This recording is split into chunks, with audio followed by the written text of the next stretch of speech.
on that regard, in 2012, you wrote this amazing book that is called Corporation 2020. And if I may, and please correct me if I'm wrong, you suggest here that corporations should shift the way that they think and that they act. And if they do so, we could move from a brown economy to a green economy. Yes. So the question, the last specific question that I wanted to ask you, after 12 years of writing this book, do you think that we are closer to the 1920 corporation or the 2020 corporation that you envisioned?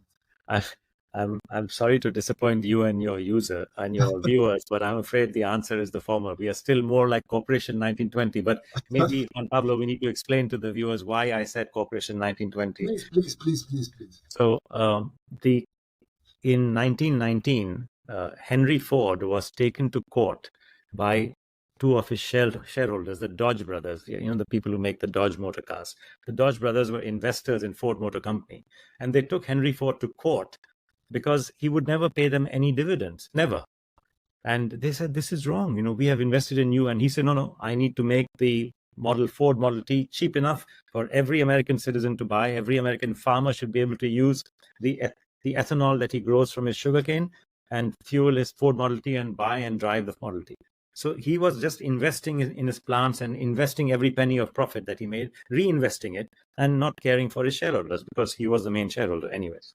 It's his company. So they were very upset and they went to court and they won.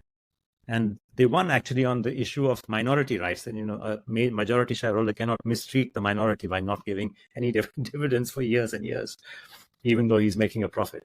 But in the dicta, which means the text at the end of the judgment, the judge wrote the immortal words saying, and Mr. Ford should know better than to work against the interest of his shareholders.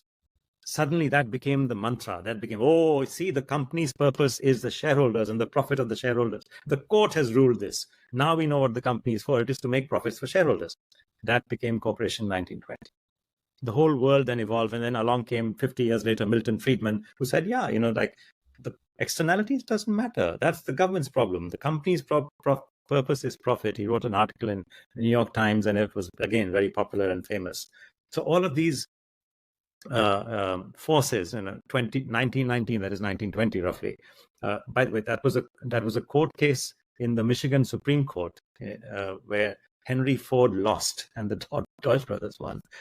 And so I'm saying that 100 years after that, that was in the days when we were trying to move away from the horse and carriage and convert into motor cars. Like, come on, guys. We have to wake up. We cannot use the system for cooperation that was there in 1920. You have to change it because 100 years have gone by.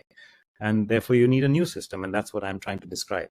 But unfortunately, still, apart from some good effort that has been made on externalities and, like CSRD and double materiality and so on, which is very good. It is the necessary steps on internalizing externalities. But other areas which I pointed out are still a problem, right? We still have unaccountable advertising. So the laws of advertising accountability, no. We still have unlimited leverage. So there are no limits to leverage as yet. And we still have more taxation focusing on the goods, which means basically generating incomes and generating profits are taxed, but using resources and public goods is not taxed mostly.